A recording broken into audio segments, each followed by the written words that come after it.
RCC record की series अपना देश अपना कानून यानी स्वदेशी कानून की कड़ी संख्या 14 स्वदेशी कानून कैसे हों, what should be law of the land में मैं इंद्रजीत चावला आपका स्वागत करता हूं। अंग्रेजों की जो नीति थी, फूट डालो राज करो, उसी नीति के तहत उन्होंने भारत में बहुत सी जगह बल का प्रयोग न कर छल का प्रयोग करके लोगों को छला। तो आइए इसी विषय पर विस्तार से चर्चा करते हैं। श्री दिलीप जाखड़ जो कि भारतीय पुलिस सेवा के पूर्व अधिकारी हैं, हमें इस बारे में विस्तार से बताएंगे।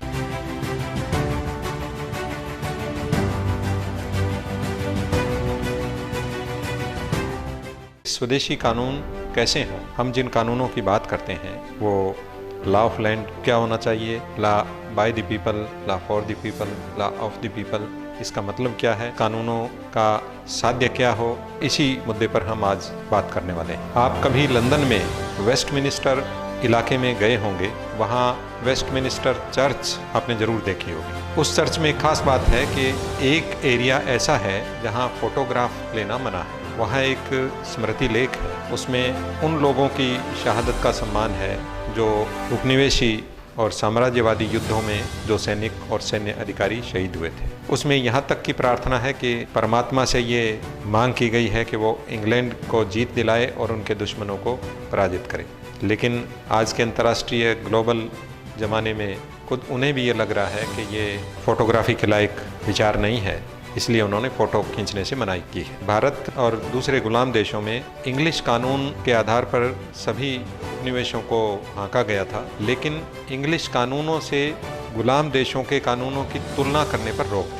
प्रिवी काउंसिल ने कई ऐसे फैसले दिए हैं जिसमें भारतीय जजों को और अदालतों को ये हिदायत की गई है कि वो इंग्लिश कानून की नीयत क्या है उसको जानने की कोशिश नहीं करें। जो कानूनों में शब्द लिखे गए हैं सिर्फ उन्हीं के अर्थ तक सीमित रहा जाए। रॉयल कमीशन ने तो बहुत सख्ती से भारत के सभी अधिकारियों को और न्यायिक अधिकारियों को निर्देश दिए थे कि वो इंग्लिश कानूनों की और उनको बनाने वालों की नीयत के बारे में जानने का प्रयास नहीं करें। ऐसे ही निर्देश इंग्लैंड की संसद के भी थे कि वो कानूनों के सिर्फ शब्द पढ़ें, न कि उनके पीछे छिपे अर्थों को जानने की कोशिश करें। उस वक्त भी कई बहादुर लोगों ने इन कानूनों की निंदा की थी। महात्मा गांधी ने नमक कानून के खिलाफ सत्याग्रह किया था और उस कानून को तोड़ा था। अंततः वो कानून खत्म करना पड़ा।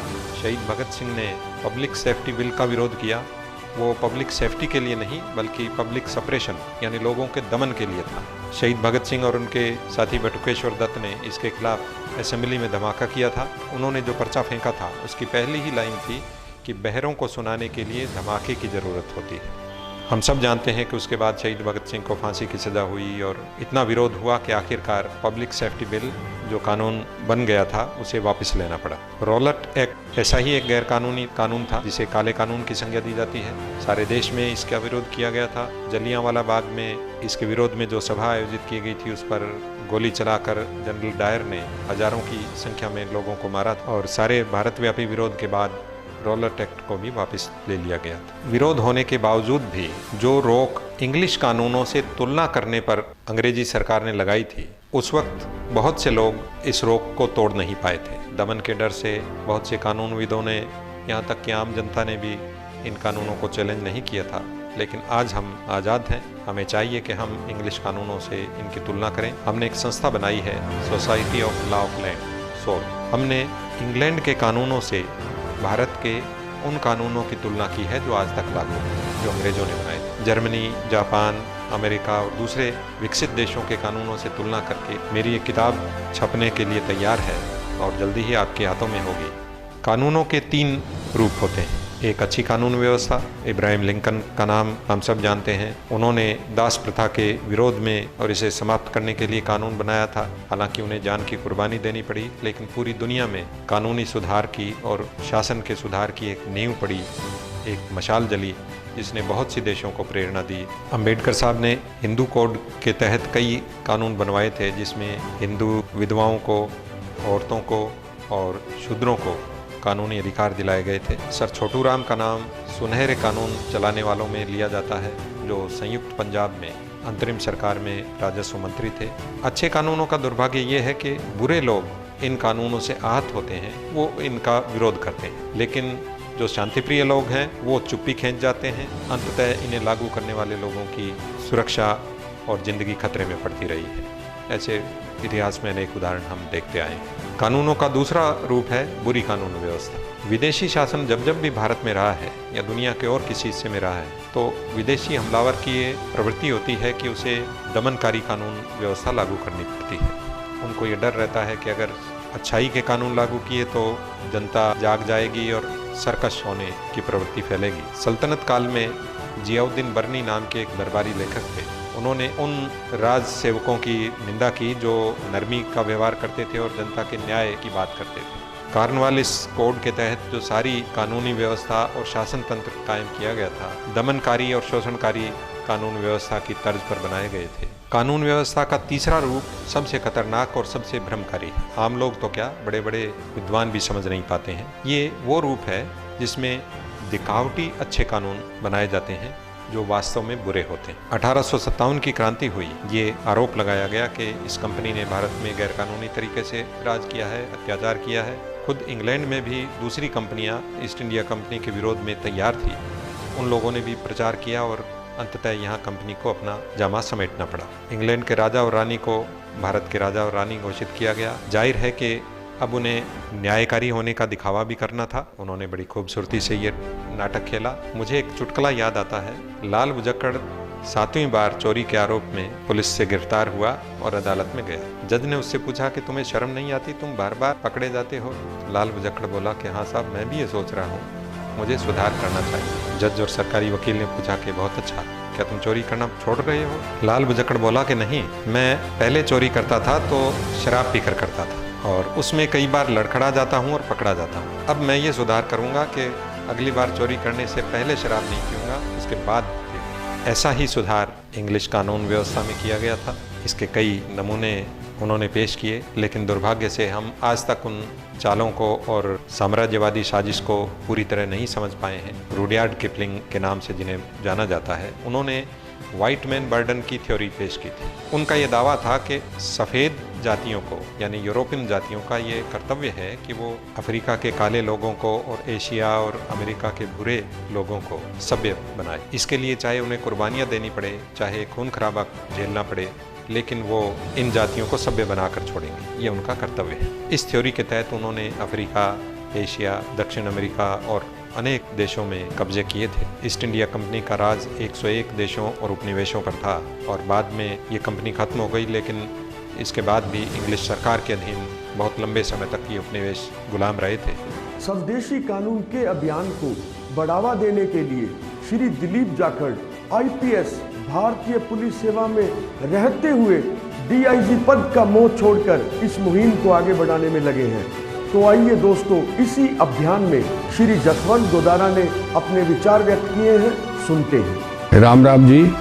दिलीप जाखड़ से कानून के बारे में हमारी बात हुई कि हमारे जो कानून थे वो अंग्रेज़ों के ज़माने में बने हुए थे और वो कानून आज के ज़माने के मुताबिक नहीं है। स्वतंत्र भारत के अंदर हमारे खुद के कानून होने चाहिए जिनसे प्रजा को देश का हित हो, लेकिन वो प्राचीन कानून की वजह से हमारे को न्याय नहीं मिल रहा है। इसलिए मेरी ये राय है कि इन कानूनों को बदल करके भारत के लोगों से जान पहचान, जैसे आजकल चल रहा है किसानों के बारे में, तो किसानों की से राय लेकर के उनके अनुभव के द्वारा जिससे किसान का हित हो और उसे पूरा पैसा मिले, देश की गरीबी दूर हो और ऐसे कानून बने जो राष्ट्र के हित के लिए हो। तो गोदारा जी ने अपने विचारों को व्यक्त किया। तो दोस्तों, अब तक हमने जो चर्चा की, अंग्रेजी राज में उपनिवेशी कानून व्यवस्था थोप कर हमारा किस तरह शोषण किया।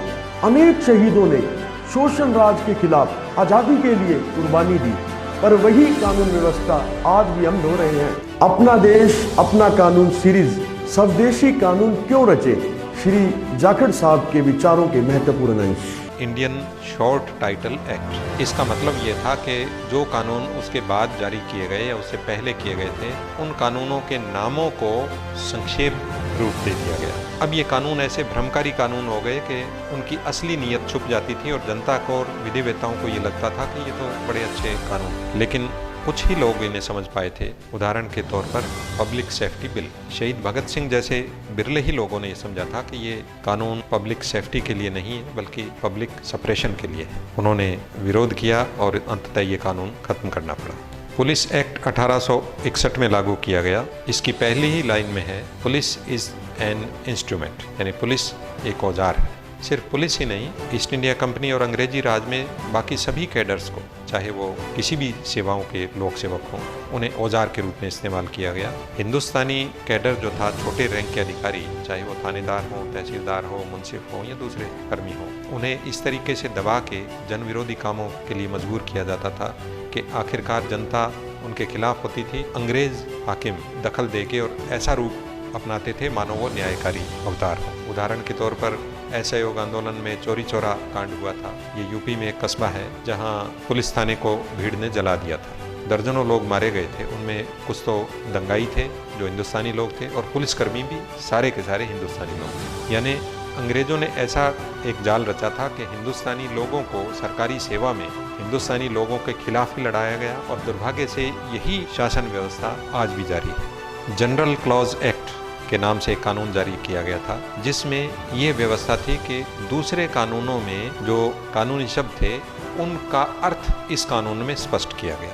ये बड़ी हैरानी की बात है कि दूसरा कानून कोई भी हो, उसी कानून में उसका अर्थ क्यों नहीं स्पष्ट किया गया। अगर ऐसा करते तो जनता को और कानून जानकारों को ये बात समझ में आ जाती। उदाहरण के तौर पर गोदनामा, गोद लेने जैसे अनेक ऐसे प्रावधान थे जिनका स्पष्टीकरण इस कानून में किया गया और मूल कानून में नहीं होने की वजह से भ्रम बना रहा। कोरियर्स एक्ट 1865 लागू किया गया जो आज भी जारी है। उसमें नौ परिवहन यानी समुद्री जहाज़ों और नदियों के परिवहन के बारे में व्यवस्था है। ये बड़ी कंपनियां सभी अंग्रेजों की होती थी। उनमें जो कर्मी थे उन्हें बलि का बकरा बनाकर जब भी कोई गैरकानूनी काम, चोरी या सामान खुर्द-बुर्द होने की घटनाएं होती थी, अंग्रेज मालिकों की बजाय कर्मियों को जिम्मेदार बनाया गया। बैंकर्स बुक 1891 में एक कानून लागू किया गया था जिसमें बैंकों में जमा खाते दिखाने से रोकने के प्रावधान थे। आजकल ये आरोप लगता है कि कई बड़े बड़े लोगों के काले धन विदेशी बैंकों में जमा है। ये इसी तरह का एक छुपाने के लिए ये एक्ट लागू किया गया था। पुलिस एक्ट के बारे में तो राहुल दुबे नाम के एक कांस्टेबल ने यूपी के मऊ थाने में प्रधानमंत्री महोदय को खुला पत्र लिखा है। उसमें उन्होंने ये लिखा था कि मैं पुलिस में बड़ी अच्छी भावना लेकर आया था और मुझे पता चला कि 1861 का अंग्रेजों का बनाया हुआ पुलिस कानून आज भी लागू है और हम लोग उसी के तहत काम कर रहे हैं और इस कानून से हजारों क्रांतिकारियों को मारा गया था। सुप्रीम कोर्ट के आदेश के बावजूद भी मॉडल पुलिस एक्ट 2006 यूपी में लागू नहीं हुआ है। उससे वो बड़े आहत हैं। उन्होंने कहा है कि या तो मॉडल पुलिस एक्ट लागू किया जाए और अंग्रेजी कानून को हटाया जाए या फिर उन्हें इच्छा मृत्यु की इजाज़त दी जाए। अगर कोई पुलिसकर्मी ऐसे ही मांग करता है तो ये बड़ी चिंता की बात बन जाती है। हम सबको और कानून के रखवालों को इस पर गंभीरता से विचार करना चाहिए कि किसी पुलिसकर्मी को ऐसी नौबत क्यों आई। भारतीय प्रेस आपात शक्ति अधिनियम 1908 लागू किया गया था। इसमें एक पूरक कानून बनाया गया जो इस कानून में शामिल नहीं करके अमेंडमेंट एक्ट 1932 में शामिल किया गया। यानी इस तरह की चोर गलियां निकाली गई कि किसी कानून का पूरक कानून वो दूसरे कानून में है।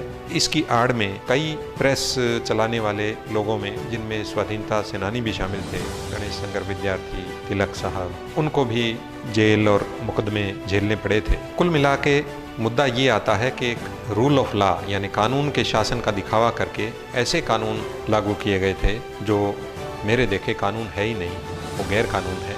दो अर्थों में, एक तो गैर कानूनी है इसलिए गैर कानून है, दूसरे गैरों के द्वारा यानी एक विदेशी शक्ति के द्वारा बनाए गए थे। और हमने पहले ही कड़ी में ये उदाहरण लिए थे जब तात्या टोपे ने ये सवाल उठाया था कि अंग्रेज़ों को और उनकी एक व्यापारी कंपनी को ये अधिकार कहाँ से मिला कि वो यहाँ आकर न्याय करें। लॉ रिव्यू कमेटी 1998 में बनी थी जिसने 1382 ऐसे कानून छांटे हैं जो अंग्रेज़ों के बनाए हुए हैं, जो आज की न्यायपूर्ण कानून व्यवस्था, भारत के संविधान और अंतर्राष्ट्रीय कानूनों से मेल नहीं खाते हैं और उन्हें खत्म करने की इस कमेटी ने सिफारिश की है। सेंटर फॉर सिविल सोसाइटी ने 100 कानूनों की ऐसी सूची पेश कर रखी है। उन्होंने विस्तार से चर्चा करके ये माना है कि वे आज की संवैधानिक व्यवस्था, अंतर्राष्ट्रीय व्यवस्था, मानवाधिकार और जनता के अधिकारों के अनुकूल नहीं है। ये उपनिवेशी कानूनों के अवशेष हैं और उन्हें समाप्त करने की उन्होंने राय दी है। जैन आयोग प्रशासनिक सुधार आयोग के द्वारा बैठाया गया था और उन्होंने प्रशासनिक कानूनों यानी एडमिनिस्ट्रेटिव लॉज के बारे में कई विसंगतियां ढूंढी हैं। उन्होंने 166 ऐसे कानून खत्म करने की राय दी है जो अंग्रेजी राज में लागू किए गए थे और जो आज के लोकतंत्र के अनुकूल नहीं है। रामानुजम कमेटी हाल ही में कायम की गई थी। उन्होंने 1741 कानून की सिफारिश दी है। उनमें से कुछ कानून खत्म हो भी रहे हैं, लेकिन बहुत से कानून आज भी ऐसे जारी हैं जो सिर्फ भ्रम ही पैदा नहीं करते बल्कि दमन और शोषण के जरिए बने हुए हैं। इन्हें लागू करने वाले लोग जो संवेदनशील है वो बड़े पशोपेश में है कि उन अंग्रेजी विरासत को, उन गैर कानूनी व्यवस्थाओं को भारत की जनता के खिलाफ कैसे लागू करें। सच कहूँ तो मैं भी इस पशोपेश में रहा हूँ। पुलिस अधिकारी के रूप में भारतीय पुलिस सेवा यानी इंडियन पुलिस सर्विस में मैंने सर्विसेज दी हैं, लेकिन ये धुंध मेरे जैसे अनेक लोगों के सामने रही है। हमने society of law of land यानी सोल के तहत इस तरह की कई चर्चाएं की हैं। बहुत से सरकारी सेवक, सरकारी वकील, न्यायिक अधिकारी आज ये मानते हैं कि हम अंग्रेजी शोषणकारी कानूनों, उपनिवेशकारी कानूनों को कैसे हम आज लागू करें और क्यों करें। इस धुंध को हमें हटाना चाहिए। समाज के प्रबुद्ध लोगों को और सरकार को, लॉ कमीशन को और अन्य सभी संस्थाओं को इस बारे में गहराई से सोचना चाहिए। परदेशी कानूनों को हटाकर स्वदेशी कानून लागू करना चाहिए। ऐसे कानून जो जनता के द्वारा रचे जाएं, जनता के लिए हों और जनता के कानून हों। धन्यवाद।